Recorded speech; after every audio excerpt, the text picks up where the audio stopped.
Number one of course is the writing skill ಅಂತ ಹೇಳ್ತೀವಿ ನಾವು. ಅಂದರೆ ಶಾಲೆಗಳಲ್ಲಿ ಹೆಚ್ಚಿನ ಅಂಶ ಇವತ್ತು ಪೆನ್ ಹೇಗೆ ಹಿಡ್ಕೋಬೇಕು ಅನ್ನೋದನ್ನು LKG UKGಲಿ ಹೇಳ್ಕೊಡ್ತಾರೆ.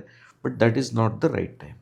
That is not the right time. That is not the right time. So when is the right time sir? ಸುಮಾರು 7 ವರ್ಷ ಆಗಬೇಕು ಮಗುಗೆ. ಓಕೆ. ಈಗ ಬರವಣಿಗೆಯ ಅಭ್ಯಾಸ ಮಕ್ಕಳಿಗೆ LKG UKGಯಿಂದ ಮಾಡಿಸ್ಬಹುದು, ಬಟ್ ತುಂಬ ಕಡಿಮೆ ಲೋಡ್ ಇರಬೇಕು.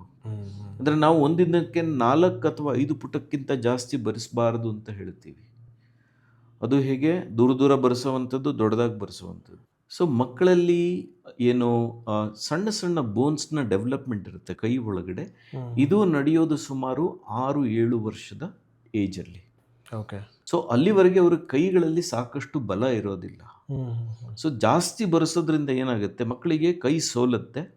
ಅದರಿಂದಾಗಿ ಅವರು ಬರವಣಿಗೆ ಮೇಲೆ ಇಂಟ್ರೆಸ್ಟ್ ಕಳ್ಕೊತಾರೆ. ಆದ್ದರಿಂದ ಮಕ್ಕಳಿಗೆ ಹ್ಯಾಂಡ್ ರೈಟಿಂಗ್ ಸ್ಕಿಲ್ ನಾವು ಹೇಳ್ಕೊಡೋದು 7 ವರ್ಷದ ಮೇಲೆ.